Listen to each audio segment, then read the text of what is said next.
Funding provided by the Iowa Department of Health and Human Services encourages Iowans to talk to their doctor or healthcare provider about vaccines. Learn more at hhs.iowa.gov or ask your healthcare provider. With our Iowa roots and Midwestern values, Farmers Mutual Hail is committed to offering innovative farm insurance for America's farmers, just as we have for 6 generations. Farmers Mutual Hail, America's crop insurance company. Fairway Meat and Grocery.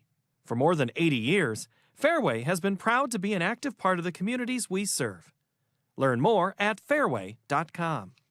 Across Iowa, hundreds of neighborhood banks strive to serve their communities, provide jobs, and help local businesses.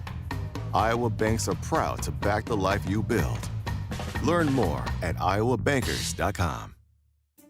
Musco Lighting is honored to support Iowa PBS. We're an Iowa company that lights local schools, community fields, and stadiums, arenas, and venues in more than 125 countries. While our reach is global, our commitment is local.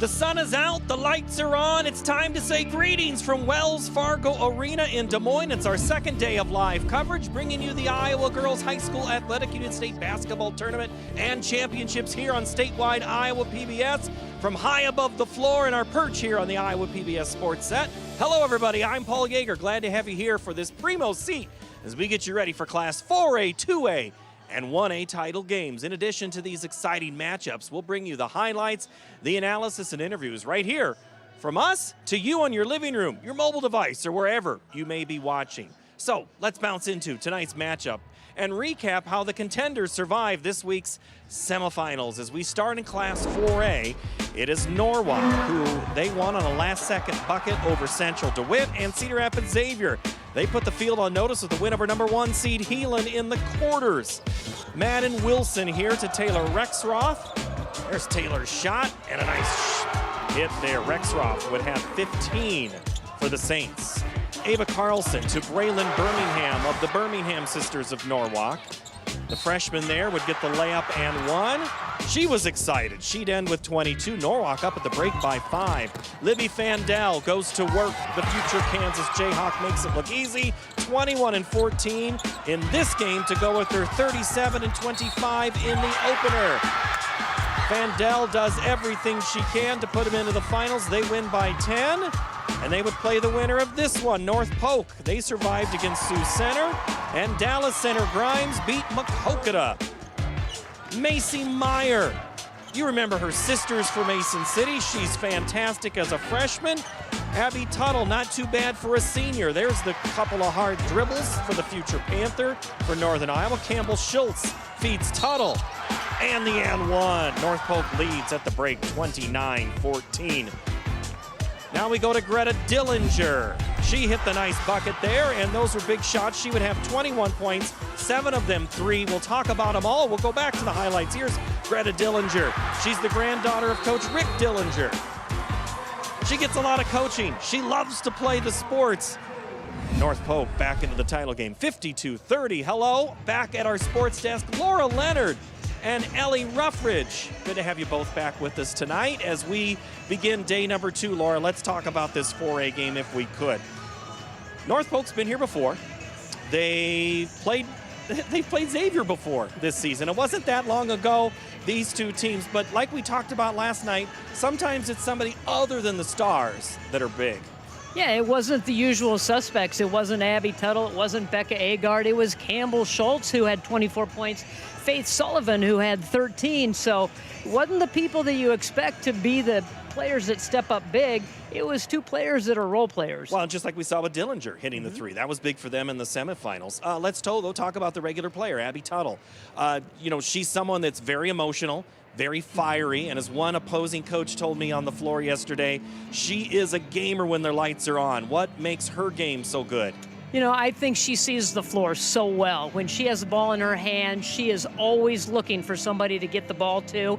But if she can't get the ball to one of her teammates, she knows what to do. She puts it on the floor. She can get inside. We saw in one of those highlights, she's able to take it in with a little muscle and score. All right, Tom Lilly, year 41. He announced his retirement earlier in the year. They've had a lot of tributes to him over there in Cedar Rapids.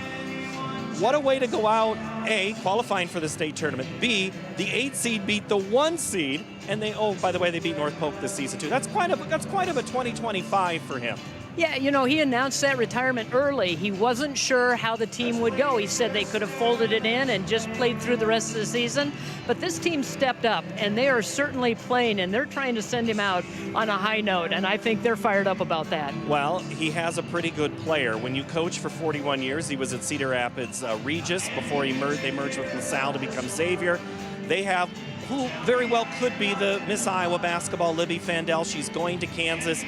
To me, Laura, we saw her here before. She just is so darn good. What makes her great?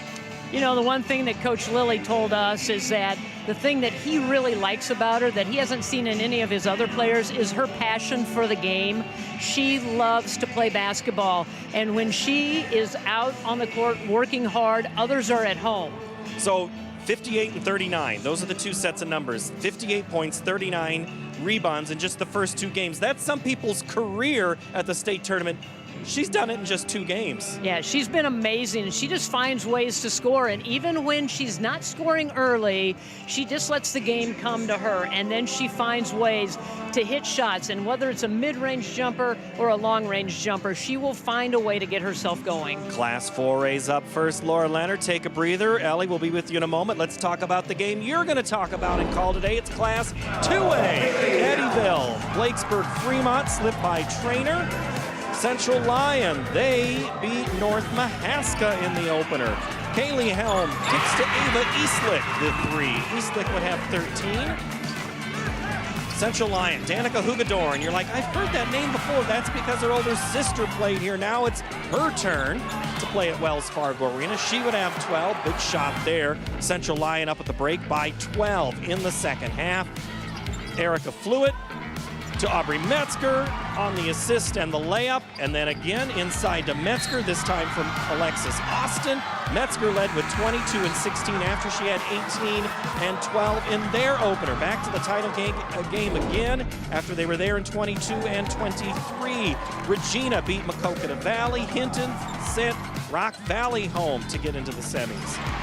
Raylan Kempema, the jumper, she would have 11, and then it would be Caitlin Martin to Addie McLaughlin, another freshman, doing freshman things here at the tournament. That's playing big. Addie would have 19. Regina up by 3 at the break. Hinton had to rally, and they went to Sydney Duskett for 3 out deep. And now Cindy Duskett again. Look at her drive, through some contact, gets her own rebound. Duskett with 24 here. She had 18 in the opener, and that is how you celebrate with a 51-45 win, Ellie Ruffridge. So, we talk about Metzger. We talk about other taller players, the posts. There's a phrase or something in basketball. What's that? Yes, Paul, and that phrase is Battle of the Bigs. You have freshman Raylan Kempema from Hinton going against senior Aubrey Metzger for Central Lyon, and it's going to be a matter of who wins the rebounding battle and who gets more paint touches in this game. All right, so these are known opponents. These two have played in the regional final the last 2 years. Central Lyon has won that to get to state. There's 57 miles between these two. There's a 209 mile from Hinton to the Well. They could have played this game anywhere. Yeah, but it's kind of cool to play it here. Yeah, how about this representation of Northwest Iowa right here? And again, both of these teams have a lot of respect for each other. And again, they met back in December. Hinton won a close one, 67-60. Lot of known tendencies between these teams. They're very similar. Again, I think it's going to come down to who executes, who's the more physical team, and who wins the rebounding battle down low. For Central Lyon in their student section in the semifinals, there was a sign that said, "Beware of the bird." They are talking about Aubrey Metzger. That's her nickname. It goes back to elementary school. You talk about physical, you talk about big. What is it about Metzger's game that stands out to you, Allie? Yeah, Aubrey Metzger has had a phenomenal state tournament this year. She's shown that she can run the floor really well. If teams are doubling down on her, triple teaming her, she's able to find her teammates. And again, her teammates, credit to them, they get her the ball. Well, so both of these teams have been here for the week. They hung out at the mall together, or they hung out at the mall. They've been in the hotel before. Central Lyon actually ran into Super Bowl MVP Cooper DeJean there. They got a great picture with them. They were there to pick up a competitive board game. They also play pretty competitive on this court as well, so this is a team that loves competition. Yeah, Central Lyon is battle-tested day in and day out on a weekly basis. They can't just show up to a game and act like they're going to just show up and win. They have to prepare. They have to scout well. That's a credit to their coaches and then their players being battle-tested, getting them prepared for moments like tonight. And they all love a good game. Peanut butter and jelly was the game. That was a new one I didn't know. All right, thank you, Ellie, and we'll get to her for the 2A championship. But now let's talk about the Class 1A championship, as that one is North Lynn. They were able to get by Gladbrook Rhinebeck, and Newell Fonda beat Springville in the opener. Josie Welsh to Kinsey Hinders on the assist and the 3. And now it's Emily Buter driving in, penetrating the 2 jerseys there, and then the rebound. And the putback is good for Newell Fonda. And then it's for North Lynn. It's Samantha West to Buter. And it curls down and through. North Lynn up by 3 at the break. Newell Fonda comes out here. Ava Vi to Ellie Sievers. She gets the 3. And now we're going to see some great passing. Kinsey Hinders to Braybeck to Sievers. 12 for Ellie Sievers. Hinders with 22. Newell Fonda back in the title game. 48-38 is how they get there. St. Albert from Council Bluffs beat Dunkerton 42-31, and Montezuma fell to Bishop Garrigan in the quarters. Sasha Alish to Emmy Bartolo, and then it's Emmy Bartolo again, and she would finish with 10. For St. Albert, it would be Ava Underwood. Look at that pull-up, Jay. Nice jumper there. St. Albert up by 10 at the break. Then in the second half, it's Molly Wise to Ava Underwood to Maura Ryan on a good basketball play. Then it's Maura Ryan driving through, laying it in. 16 for Maura Ryan. St. Albert wins 59-51 to get into the title game.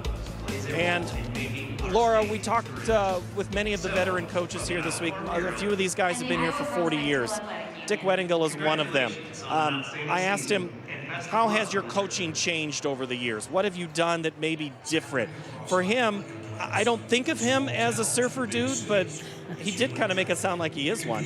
Well, that's because that's their motto and their theme for this year, and that is ride the wave, and that's what they do. He has changed his style from a team that was a little bit slower than this team is. He's not a systems coach, he's a personnel coach, so he knew the personnel he had coming in. So they ride the wave of emotion, they ride the wave of substitutions, they ride the wave of their defense, and that's kind of been their motto all year long. My brain shut down once you said personnel, because all I could think was personality. Coaches actually starred in some of the players' TikToks this year. That shows a good relationship too, right? Oh, absolutely. He has evolved, and he said anything that helps make these kids comfortable, makes them happy. He goes, we're just having fun. This is a fun group of girls to be around. I know he's having a lot of fun. Well, he has a lot of fun because Ava Underwood is so good. Yeah, Ava Underwood is really good. And we saw in those highlights, she's got a mid-range jumper. She also can post up. She also can pass the ball out of the post. She's got great court vision. All right, and there's this team tonight.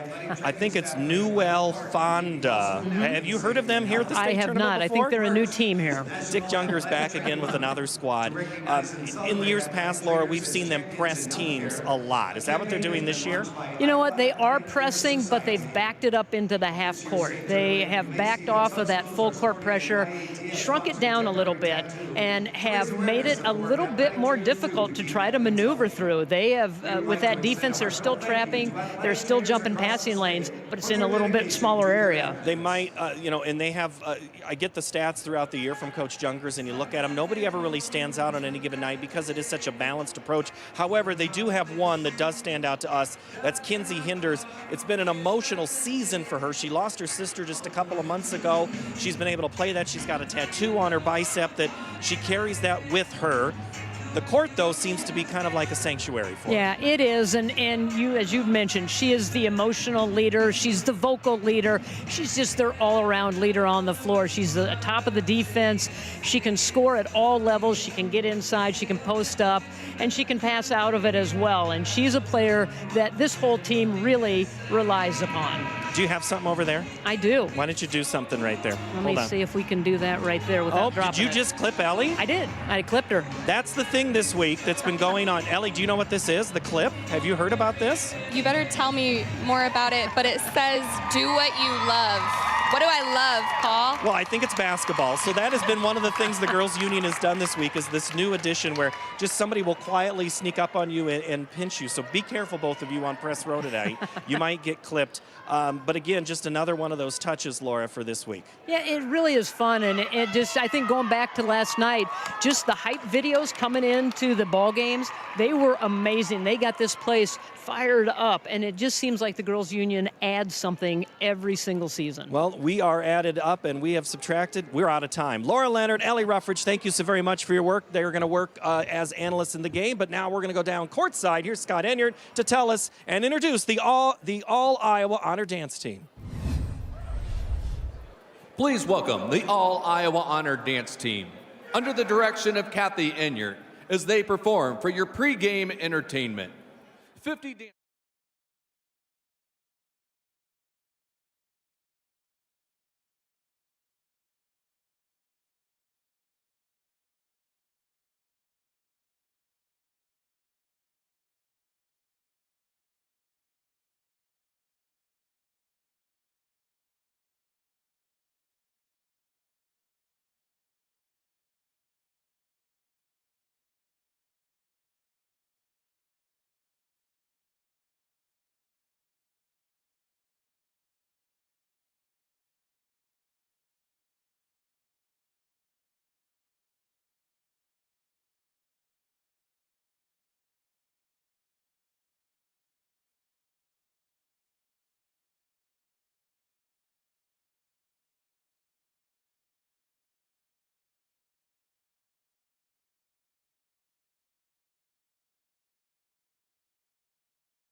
Another outstanding show and hopefully an outstanding set of games. My thanks for you for watching our pregame show. We are going to take a break. When we come back, the 4A, the 2A, and the Class 1A state championships are coming up next right here on Statewide Iowa PBS.